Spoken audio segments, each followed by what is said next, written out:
आदमी के ऊपर कर्जा होता है, क्या वो खुशियां मनाता है? क्या कोई जश्न मना रहे हैं? भाजपा ने भी यही काम किया और कांग्रेस भी यही काम कर रही है। आप एक भव्य आयोजन कर रहे हैं, कम से कम ज़्यादा नहीं, जो ये काम लगा हुआ है, कम से कम 1-2 करोड़ रुपया तो खर्चा होगा ही भव्य आयोजन के लिए। ज़्यादा। ज़्यादा, उससे ज़्यादा होगा। तो ये हो रहा है हिमाचल प्रदेश में। और आपने कभी ये देखा कि हिमाचल प्रदेश विधानसभा में इन दोनों पार्टियों ने हिमाचल प्रदेश के ऊपर कर्जे पे कभी बात की हो? क्योंकि इन दोनों पार्टियों के नेताओं को पता है कि जब हमारी आएगी हम लोगों को ये कहेंगे और दूसरी पार्टी आएगी तब भी ये करेंगे। खुद सरकार की एक उपलब्धि मैं जरूर बताऊंगा। हमने इतनी नेगेटिविटी करी, एक उपलब्धि जरूर बताऊंगा कि जिस हिसाब से हिमाचल प्रदेश में आपदा आई, सुख की सरकार ने 4500 करोड़ रुपया, क्योंकि हम ग्राउंड लेवल पे देख रहे हैं लोगों को। जी। यहाँ पे देखिए, मेरे घर के सामने लोगों के मकान गए, भाई मिला पैसा, मंडी जिले में मिला, पूरे हिमाचल में मिला। ये सुख सरकार की बहुत अच्छी उपलब्धि थी और इस बात की हम एप्रिशिएशन करते हैं कि सुखविंदर सिंह सुक्खू जी ने ग्राउंड रिपोर्ट के ऊपर जाके ये करी। परंतु सुख की सरकार को ये भी देखना होगा कि ये जो कर्जों के जाल में आप फंसते जा रहे हैं और आप बार बार दोषारोपण भाजपा पे लगा रहे हैं, भाजपा भी दोषी है, तो ये दोषारोपण करके आपकी जो जवानी, जो बाहर जाके बेंगलोर और दिल्ली और कर्नाटक और चंडीगढ़ में बैठ के जो वहां की सरकारों को जीएसटी टैक्स दे रहे हैं, तो आप उनको बुलाइए। आपने स्टार्टअप धर्मशाला में खड़े कर दिए 3 साल पहले, वहां तक कोई ये नहीं है। हिमाचल प्रदेश के कर्जे को कम करने के लिए किसी भी नेता ने आगे नहीं आया और ना कभी विधानसभा में चर्चा हुई। और ये आज जानकर हमारे को खुद दुख लगता है कि हिमाचल प्रदेश 95,000 करोड़ रुपए के कर्जे के पास पहुंच गया है। और जब जयराम ठाकुर जी की सरकार थी, उन्होंने मेरे ख्याल 65-70 हजार करोड़ रुपया छोड़ा और 2 साल में 25,000 करोड़ रुपया लेके कांग्रेस सरकार जश्न मना रही है। और भाजपा के भी यही हालात थे। एचआरटीसी की हालत देख लीजिए, 180 बसें लगा दी हैं, एचआरटीसी का बेड़ा गर्क वैसे कर रखा हुआ है, बिजली विभाग का बेड़ा गर्क वैसे ही हो चुका है। 125 यूनिटें भाजपा ने फ्री करी थी, 300 यूनिटें ये जो थी ये फ्री करे। तो लोगों को ये जो दिखाने की सोसेबाजी सरकारें करती हैं, ये ना कम करें, क्योंकि इससे होने वाला कुछ नहीं है। आप हिमाचल प्रदेश की फिजिकल जो रिस्पॉन्सिबिलिटी बजट मैनेजमेंट है कि आपके पास पैसा कहां से आ रहा है। यार, आपके अधिकतर पैसा सैलरीज में जा रहा है, पेंशन में जा रहा है, इंटरेस्ट पेमेंट में जा रहा है, डेवलपमेंट के लिए 20% नहीं बच रहा है। अब बिलासपुर जाइए, इतने बोर्ड लगे हैं सुक्खू जी के, ये वो फलाना ढिमका, ठीक है, तो वो लगे हुए हैं बोर्ड। यार, इतना खर्चा कर रहे हैं वहां पर, तो यार कम से कम कर्जा ही कर देते 2 करोड़ रुपया, तो हिमाचल प्रदेश के खजाने से 2 करोड़ रुपया कम हो जाता।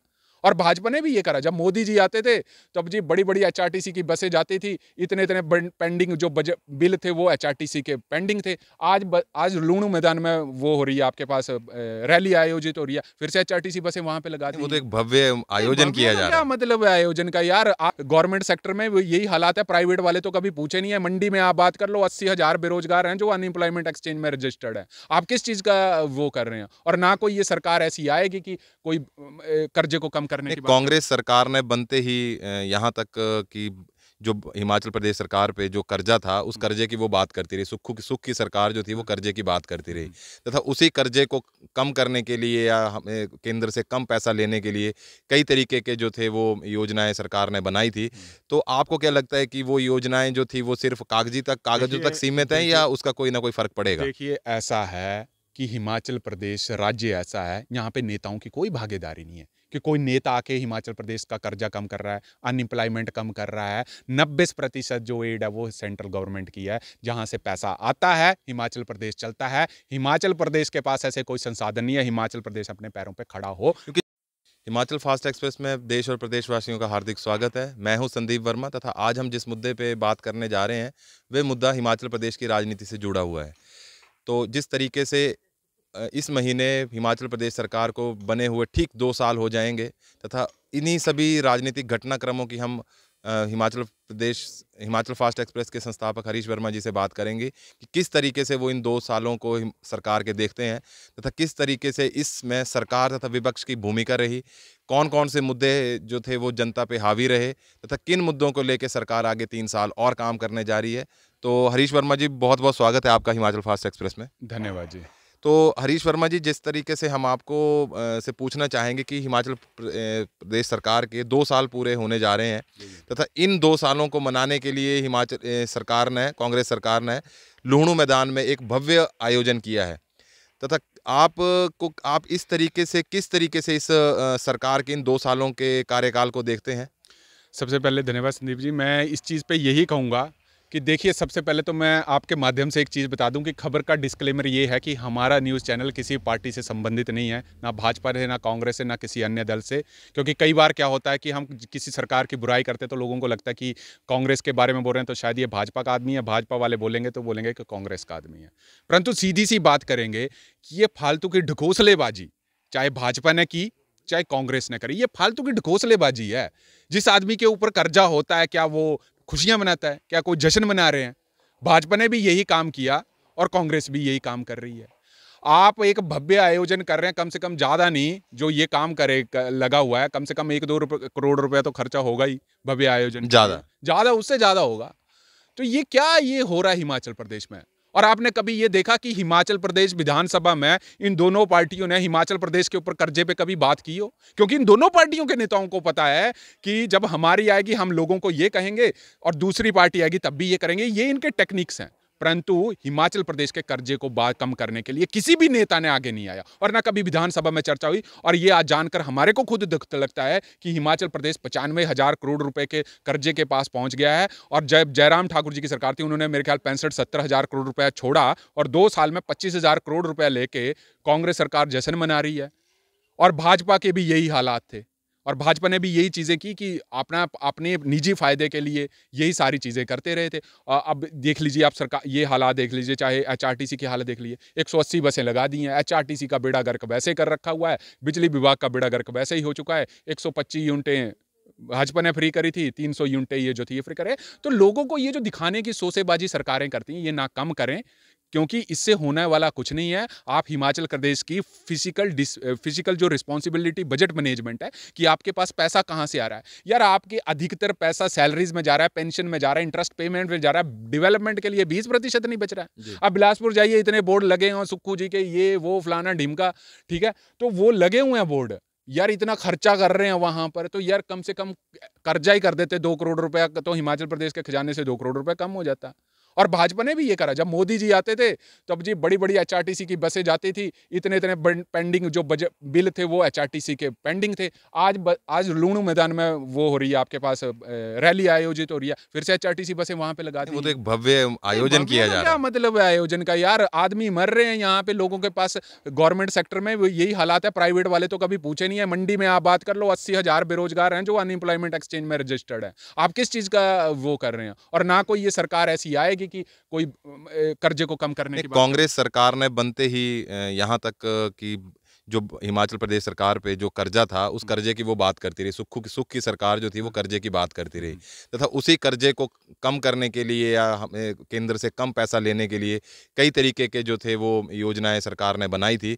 तो आपको क्या लगता है कि वो योजनाएं जो थी वो सिर्फ कागजों तक सीमित हैं या उसका कोई ना कोई फर्क पड़ेगा? देखिए, ऐसा है कि हिमाचल प्रदेश राज्य ऐसा है, यहाँ पे नेताओं की कोई भागीदारी नहीं है कि कोई नेता आके हिमाचल प्रदेश का कर्जा कम कर रहा है, अनएम्प्लॉयमेंट कम कर रहा है। 90% जो एड है वो सेंट्रल गवर्नमेंट की है। जहां से पैसा आता है हिमाचल प्रदेश चलता है। हिमाचल प्रदेश के पास ऐसे कोई संसाधन नहीं है हिमाचल प्रदेश अपने पैरों पे खड़ा हो। क्योंकि जब हिमाचल प्रदेश का गठन हुआ था तो गठन के समय ही ये चीज़ें कुछ केंद्र के साथ जो फाइनेंशियली डिस्कस हुई थी, तथा जो लिखित में भी हैं कि जो ये हिमाचल प्रदेश एक राज्य जो है वो पूरी तरह से केंद्र के वित्त पोषित ही निर्भर रहेगा। देखिए, वो ठीक है। केंद्र के ऊपर किस चीज के लिए आपको जरूरत पड़ती है? आपको सड़कों की जरूरत पड़ेगी, क्योंकि सड़कें हिमाचल प्रदेश की प्रधानमंत्री ग्राम सड़क योजना से वैसे 90% एड मिलती है, तो उसके लिए। परंतु बात आ रही है सिर्फ इंप्लॉयमेंट की, बात आ रही है आपके पास। अब अगर चलाना ही स्टेट को कर्जे के ऊपर है तो स्टेट गवर्नमेंट का क्या फायदा? तो आप सेंट्रली यूटी टेरिटरी घोषित कर दो, आप यूटी के अंदर ये सारी चीजें चलाओ। बात यहां पे संदीप जी, मुद्दा ये नहीं है। प्रदेश सरकार को, प्रदेश को, हिमाचल प्रदेश को दोनों पार्टियों ने लूटा। अब मैंने फिर यही कहा, चाहे भाजपा की बात करो चाहे कांग्रेस की बात करो, कर्जे बढ़ते रहे। फालतू के सोसेबाजी नेताओं ने की, कांग्रेस के नेताओं ने भी की और भाजपा के नेताओं ने भी की। कर्जे से किसी को कोई मतलब नहीं है। इनको पता है कि 5 साल बाद सरकार हमारी रिपीट हो जानी है, हमने लोगों को दिखाना है। ये दोनों पार्टियों की गलतियां रही और प्रदेश सरकार कर्जे के दलदल में फंस गया। अब मान लीजिए आपके ऊपर 1 करोड़ रुपए का कर्जा हो, आपके संसाधन कम ही ना हो, परंतु आपको इतना पता है यार मेरे ऊपर 1 करोड़ रुपया है, ये मेरे साथ 1000 लोग हैं, इन्होंने ही देना है। ऑटोमेटिकली कर्जा किसने देना है? हम लोगों ने देना आम है। पब्लिक ही देगी। और एक चीज आप ये देखिए, जब भी विधानसभा के सेशंस होते हैं तब सीएजी जिसको हम बोलते हैं कंप्यूटर ऑडिटर जनरल, उसकी रिपोर्ट जो है विधानसभा पटल पे रखी जाती है कि ये हो रहा है स्टेट को। कोई मुख्यमंत्री, जयराम ठाकुर जी थे अपने टाइम में मुख्यमंत्री, वो ध्यान नहीं देते थे। सुखविंदर सिंह सुक्खू जी आए, वो उनको कोई मतलब नहीं है। बात यह है कि जब तक आप सीएजी की रिपोर्ट को इग्नोर करते रहोगे, हिमाचल प्रदेश कर्जे के दलदल में फंसेगा और इतने बुरे हाल से फंसेगा कि आने वाले समय में चाहे सरकारी लोग हैं उनको अभी भी हालात खराब ही हैं, कौन से वो हैं, सैलरी लेने के लिए तो आपको सेंटर के आगे हाथ बिखाना पड़ता है। हमारे को भीख मांगने की जरूरत पड़ चुकी है सेंटर गवर्नमेंट के साथ। और भाजपा जो ये बड़ी तालियां बजाते हैं कि देखिए हमारी सरकार थी, आपके समय में जो सरकारें थी तो आपने कौन सा मतलब प्रदेश को अपने पैरों पे खड़ा करने की कोशिश की? आपने वो कर्जे ही बढ़ाए और हम उन कर्जों को बढ़ाते बढ़ाते जो है वो खुश हो रहे हैं। और आम आदमी भी क्या करे, उसको वोट देना है भैया, या तो कांग्रेस को देगा या भाजपा को देगा या कन्या किसी पार्टी को देगा या किसी इंडिपेंडेंट को देगा। परंतु जो टेक्निकली सोचने वाली चीजें हैं वो संदीप जी कोई सोचता नहीं है। छोटी सी योजना की इतनी ढकोसलेबाजी की जाती है। और हमारे पास हिमाचल प्रदेश सूचना जनसंपर्क विभाग जो इतने बड़े बड़े होर्डिंग और बोर्ड लगा के बैठे हैं, कम से कम आपकी जो धरातल की योजना है उनकी कोई पब्लिसिटी कीजिए, उनकी पब्लिसिटी कीजिए जी। उनके बारे में तो कोई पूछ ही नहीं रहा है। और ये मैं आपको बता दूं कि जिस हिसाब से कर्जा बढ़ रहा है 2027 में सीधा बता दिया 1.5 लाख रुपया जो होगा प्रति व्यक्ति के ऊपर जो है वो कर्जा हो जाएगा। किसने ध्यान देना है? और वो टैक्स कौन पे कर रहा है? हम और आप जैसे लोग पे कर रहे हैं जो टैक्स पेयर हैं। ठीक है, सरकारी, ठीक है आपने ओपीएस दे दिया, वो कैसे दिया वो सरकार को ज्यादा पता है। ओपीएस ठीक है, सरकारी कर्मचारियों को तो आपने खुश कर दिया, प्राइवेट कर्मचारियों को कौन खुश करेगा? जिनको पता है कि यार मैंने दिल्ली जाके, मैंने चंडीगढ़ जाके या किसी अन्य राज्य में जाके मैंने अपना भरण पोषण करना है। मतलब तो प्रदेश का पानी तथा प्रदेश की जवानी जो है वो दूसरे ही राज्यों में बिखर रही है। और वो तो कभी लोग आते ही नहीं है। ये तो सरकार चाहे भाजपा की थी चाहे सरकार कांग्रेस की है, हर टाइम इशू सिर्फ सरकारी कर्मचारियों का ही चले हुए हैं, चाहे वो कॉन्ट्रैक्ट में है चाहे वो रेगुलर है। जब सरकार के पास सरकारी कर्मचारी खुश नहीं हो रहा, प्राइवेट आप देख लीजिए। आपको बता दूं कि हिमाचल प्रदेश के जो आंकड़े हैं अनएम्प्लॉयमेंट के, तो 8 लाख जो हैं युवा रजिस्टर्ड हैं। अब वो आंकड़े हो सकता है कि बढ़ भी जाएं। तो कांग्रेस के टाइम में भी ऐसे हैं, भाजपा के टाइम में ऐसे। आप योजनाएं बता दो, ठीक है। अब हम तो देखिए पार्टी, देखिए सुक्खू सरकार की एक उपलब्धि मैं जरूर बताऊंगा। हमने इतनी नेगेटिविटी करी, एक उपलब्धि जरूर बताऊंगा कि जिस हिसाब से हिमाचल प्रदेश में आपदा आई, सुख की सरकार ने 4500 करोड़ रुपया, क्योंकि हम ग्राउंड लेवल पे देख रहे हैं लोगों को। यहाँ पे देखिए मेरे घर के सामने लोगों के मकान गए, भाई मिला पैसा, मंडी जिले में मिला, पूरे हिमाचल में मिला। ये सुख सरकार की बहुत अच्छी उपलब्धि थी और इस बात की हम एप्रिसिएशन करते हैं कि सुखविंदर सिंह सुक्खू जी ने ग्राउंड रिपोर्ट के ऊपर जाके ये करी। परंतु सुख की सरकार को ये भी देखना होगा कि ये जो कर्जों के जाल में आप फंसते जा रहे हैं और आप बार बार दोषारोपण भाजपा पे लगा रहे हैं, भाजपा भी दोषी है, तो ये दोषारोपण करके आपकी जो जवानी जो बाहर जाके बेंगलोर और दिल्ली और कर्नाटका और चंडीगढ़ में बैठ के जो वहां की सरकारों को जीएसटी टैक्स दे रहे हैं, तो आप उनको बुलाइए। आपने स्टार्टअप धर्मशाला में खड़े कर दिए 3 साल पहले, वहां तक कोई ये नहीं है। हिमाचल प्रदेश का युवा चिट्टे के नशे में फंस रहा है। आप ये देखिए 2017 से लेकर 24 तक आंकड़े देखिए, ये जो चिट्टे का आंकड़ा ये बढ़ा 2017 से 24 तक, और कर रही हैं सरकारें। युवा तो चिट्टे से मर रहा है। और आप ये देखिए कि और भी आप चीजें देखिए, चाहे स्वास्थ्य योजनाओं की बात करें, स्वास्थ्य योजनाओं में सीधा बजाय सिविल हॉस्पिटल की बात करें, 5 स्पेशलिस्ट डॉक्टर चाहिए, नहीं होते हैं डॉक्टर्स पे। तो संदीप जी चाहे जो मर्जी कर लो, आप लोगों को दिखा लो, जब तक आप फ्रीली, आपका दिमाग कब फ्री होगा? आपका दिमाग तब फ्री होगा जब आपके कर्जे कम होंगे। अदरवाइज आप सोचोगे, आम आदमी तो सोचेगा कि मैं कर्जा कैसे उतारूं। सरकारों को क्या फर्क पड़ता है भैया? सरकारों के भैया आ रहा है पैसा, लोगों ने देना, सेंटर से देना, हमने इंटरेस्ट पेमेंट दे रही है, इंटरेस्ट फ्री लोन मिले जा रहे हैं, सरकारें चली जा रही हैं। तो ये चीजें खत्म करनी पड़ेंगी और आम आदमी को सोचना पड़ेगा। तो वर्तमान सरकार में जैसे कुछ चीजें देखी गई कि वाटर सेस के लिए इन्होंने बात की थी, तथा बीबीएमबी में कुछ इनका हिमाचल प्रदेश का जो हित का पैसा था उसके लिए भी प्रदेश सरकार ने दिल्ली में बात की, तथा समय समय पर जो हमारे मुख्यमंत्री हैं वो भी दिल्ली में जाके केंद्रीय नेताओं से मिलते हैं।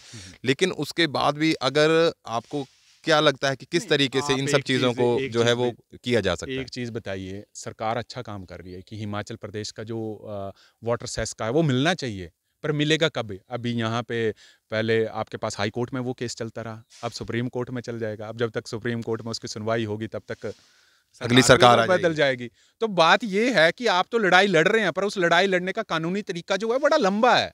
तो उस टाइम जी। को फिर आप लोगों को यही बताओगे कि देखिए सुप्रीम कोर्ट में पेंडिंग था वो केस, हमने तो क्या, आपकी सोच तो अच्छी है क्योंकि सुखविंदर सिंह सुक्खू जी ने ठीक कहा कि वाटर सेस देना चाहिए, परंतु जब तक वो निकलेगा तब देखिए, तक। एक सरकार में जो है वो विपक्ष की भूमिका भी बहुत अहम होती है कि सरकार जो भी काम कर रही है, विपक्ष की उस पे पूरी नज़र है, तथा जहाँ पे सरकार गलत है तथा विपक्ष विधानसभा में जो उन मुद्दों को उठा के सरकार को घेर सकता है।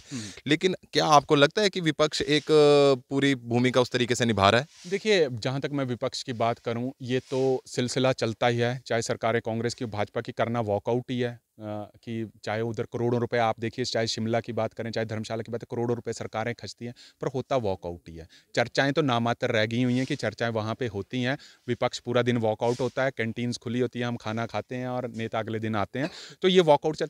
परंतु विपक्ष ठीक है, जो सरकार ने योजनाएं बताई थी कि जी गोबर बिकेगा 2 रुपए किलो, गारंटियां जो दी थी गारंटियां सरकार जो ने। दी थी, उसमें महिलाओं को 1500 रुपए मिलेगा, उसमें काफ़ी जो थे फेरबदल बाद में हुए, हालांकि कई औरतों को मिला, कईयों महिलाओं को मिला, कईयों को नहीं मिला, उसमें भी काफ़ी वो चीज़ थी। तो देखिए, गारंटियां अब लोगों को भी समझने की जरूरत है यार, कौन सी गारंटियों की आप बात सोच रहे हो, ये हमारे को खुद भी देखना पड़ेगा। कर्जे में डूब रहा है और गारंटियां हम दे ही जा रहे हैं, वो नेताओं की भी झूठे वादे हैं, भाजपा भी करती है, कांग्रेस भी करती है।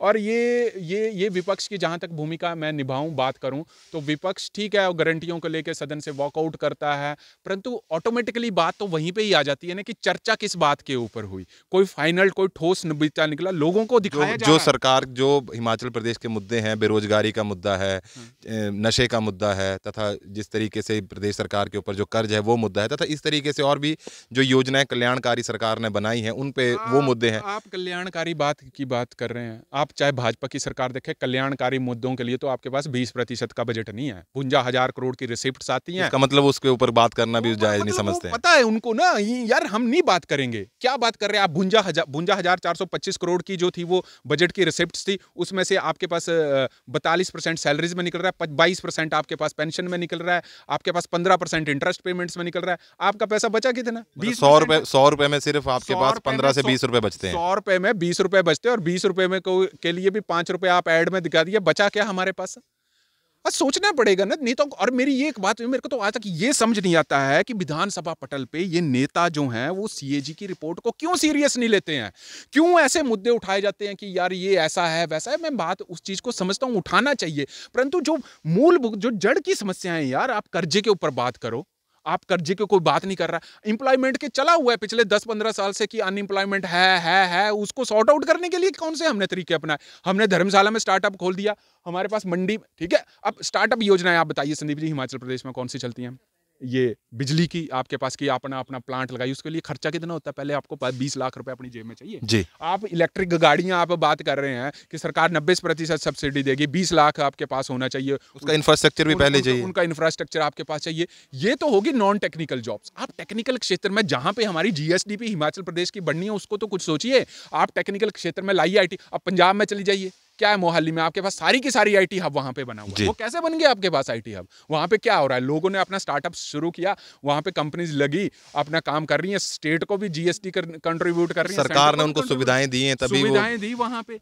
अब सुविधाएं कैसे दी? अब ठीक है, आप जाइए एयरपोर्ट रोड जाइए, आप आईटी पार्क जाइए, मोहाली जाइए, तो वहां पे सेटअप बना ना। आप क्यों नहीं उस चीज को सेटअप करते हैं? क्यों हिमाचल प्रदेश को हमेशा ये चीज की जरूरत पड़ती है कि सेंटर के आगे हाथ मांगने की? देखिए, इसमें मैं एक चीज़ और जोड़ना चाहूँगा कि जिस तरीके से जब इस तरीके से जब अर्बन एरिया की डेवलपमेंट होती है, तो हमने भी कई बार पंजाब में चीज़ें देखी हैं कि जो मोहाली चंडीगढ़ से लगते क्षेत्र हैं, वहाँ पे हिमाचल के जो लोग हैं वो उनके काफ़ी इन्वेस्टमेंट है।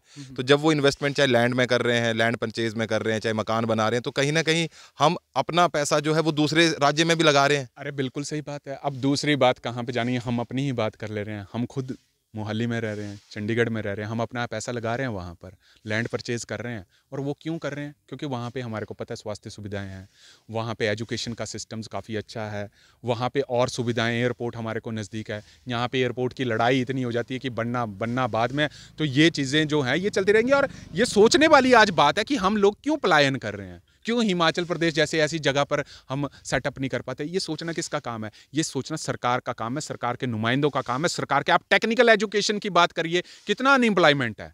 जी। आप Himachal Pradesh vocational training institutions की बात करें, जितने इंजीनियरिंग कॉलेज है, कभी बात करते हैं हमारे मंत्री की? चाहे भाजपा की बात करें, सरकार की, चाहे कांग्रेस की बात करें, उसके ऊपर कोई बात ही नहीं होती है कि क्यों अनएम्प्लॉयमेंट फैल रहा है, क्यों हमारा बच्चा जो है आज उठ के चंडीगढ़ और पंजाब पे जाने को नौकरी कर रहा है, क्योंकि सरकारों के पास इतना वक्त ही नहीं है कि उनके ऊपर डिस्कशन करें।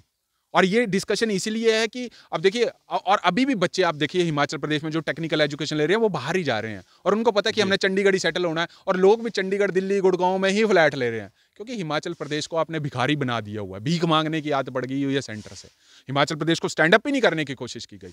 नेताओं की ये ढकोसलेबाजी जो है ना, ऐसी ऐसी ढकोसलेबाजी, चाहे भाजपा की बात करूं, कोई जरूरत नहीं थी ऐसे ऐसे भव्य फंक्शनों की ऑर्गेनाइज करने की। हाँ, परंतु ये चीज हमने आपको बताया, ठीक है आप करो, ठीक है, परंतु सरकारें हैं, करना जरूरी है, परंतु बात है कि कर्जों को भी कम कीजिए। आप 5 करोड़ वहां पे खर्च देंगे, आप उसको 5 करोड़ को कम कर देते, वहां से लोन दे देते कि हम नहीं मनाएंगे। क्योंकि सरकार ने जब ये पिछले 2 महीने पहले जब सरकारी कर्मचारियों की तनख्वाह की बात आई थी, तो सरकार ने वहां कहा था कि ये हमने अगर 8 तारीख को तनख्वाह दी है तो हमने इसमें 2 करोड़ रुपए बचाया है। 2 करोड़ रुपया अब तो फिर से पहली या 2 तारीख को मिल रही है, अब तो नहीं मिल रही है। नहीं, अब तो अपने समय पे आ रही है, पर बोलने की बात ये समय पर इसीलिए आगे क्योंकि वोट बैंक का पता है कि अगर 10 तारीख होगी तो हमारा वोट बैंक खिसकेगा। और सरकार को भी संदीप जी मैं बता दूं, मतलब सरकारी एम्प्लॉयमेंट, हर बार मैं सरकारी ही आदमी की बात होती है, मैं प्राइवेट हूं, मेरे 100 युवा जो है मेरे पीछे खड़े हैं, वो बेरोजगार हैं, वो कर रहे हैं अपना धंधा, चाहे वो दिहाड़ी लगा के कर रहे हैं। कभी बात होती है उन युवाओं की?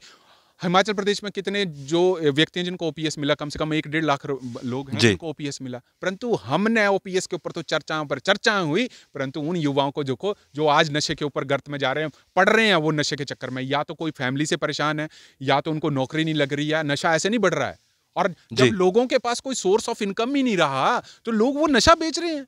जी, चाहे वो किसी भी वर्ग के हों, आपने खबरों के मुताबिक देखा, चाहे वो अध्यापक वर्ग की बात करें, चाहे वो जो बूढ़े माता बुजुर्गों की बात करें, चाहे युवाओं की बात करें, चाहे ट्रक ड्राइवरों की बात करें, बसों की बात करें, डॉक्टरों की बात करें, सब इस नशे में फैल रहे हैं। अब वो फैल इसी रही हैं क्योंकि हमारे पास सोर्स ऑफ फंड्स है नहीं, और हमारे पास डिमांड ज़्यादा है, खर्चे ज़्यादा बढ़ रहे हैं, और ये चीज़ें अब सोचने वाला विषय है। अदरवाइज और ये ढकोसलेबाजी जो होती है ना कि हमने ये करना है, एचआरटीसी को वैसे कर्जे में डूब रही थी, आपने वैसे कर्जे के नीचे लगा दी, बिजली बोर्ड का वैसे सत्यानाश हो रखा हुआ है, तो ऐसे ऐसे सारे इस चीज़ों को ना सरकारों को चाहिए, और मीडिया की बातों को सुनना चाहिए। अब होता क्या कि सरकारों को छोड़ो परे, आप पीछे कोई बात हो गई, सरकार कर देती है FIR, जी भाई साहब चलिए आपके ऊपर FIR करते, आपने ऐसी बातें क्यों बोली?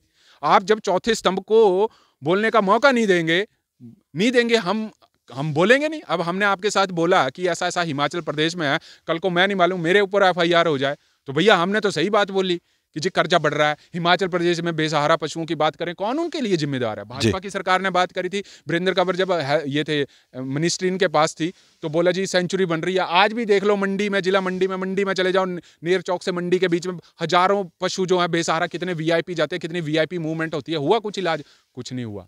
हमारे हिमाचल प्रदेश में इतने लोगों के घर उजड़ गए। आरोप कांग्रेस सरकार लगाती है कि सेंटर से पैसा नहीं मिला, और बात भी सही है यार, इसमें कोई बड़ी बात नहीं है। जहां पे हम एक चीज देखते हैं कि सेंटर से कितना पैसा मिला, लाखों घर मिले, सेंटर ने अप्रूव किए, भाई जी 1.5 लाख घर मिले, पर घर को मिलने के लिए राशि कितनी आई? 1 लाख रुपए। 1 लाख रुपए में घर बनता है? सुक्खू सरकार की एक मैं बात करूंगा, मैं बल्कि बड़ापन नहीं कर रहा हूं, हालांकि मैंने 10 चीजें सुक्खू सरकार की बुराई बोली, परंतु एक सच्ची बात मैंने ये भी बोली कि भाई साहब 4500 करोड़ रुपया इन सरकार ने धरातल के ऊपर लोगों को दिया, जिसमें बोलने का 2 राय मेरे को भी कोई गुरेज नहीं है कि कहीं ना कहीं जो आपदा से पीड़ित लोग थे उन तक एक मरहम सरकार ने जरूर लगाया था। मरहम क्या, मरहम बहुत अच्छा लगाया, इसको मैं मरहम नहीं बोलूंगा। 4500 इन्होंने, और हमने ग्राउंड पे देखा यार, किसी को 7 लाख, किसी को 3 लाख, और दिए गए। परंतु कुछ क्षेत्रों में है सरकार को जरूरत करने की, ये जरूरी नहीं है कि ये चीजें आप इतने बड़े बड़े फंक्शन ऑर्गेनाइज करो। मेरा ये तो हिमाचल फास्ट एक्सप्रेस पे हरीश वर्मा जी इस तरीके से विस्तार पूर्वक सरकार के 2 साल के बारे में तथा विभिन्न मुद्दों पे बात करने के लिए आपका बहुत बहुत धन्यवाद। तो जिस तरीके से हरीश वर्मा जी ने बताया कि अभी सरकार को और जागने की ज़रूरत है तथा अगले 3 साल में कुछ ऐसी कल्याणकारी योजनाएं जो है वो सरकार लेके आए, तथा कर्जे को ख़त्म करने के लिए भी सरकार की तरफ से कोई ना कोई इस तरीके से ठोस कोई चीज़ें होनी चाहिए, जिस तरीके से हिमाचल प्रदेश में नशा, बेरोज़गारी तथा और भी चीज़ें धीरे धीरे बढ़ रही हैं। तो इसी प्रकार से अगले मुद्दे के साथ आपके साथ हाजिर होंगे, तब तक के लिए हमें इजाज़त दीजिए।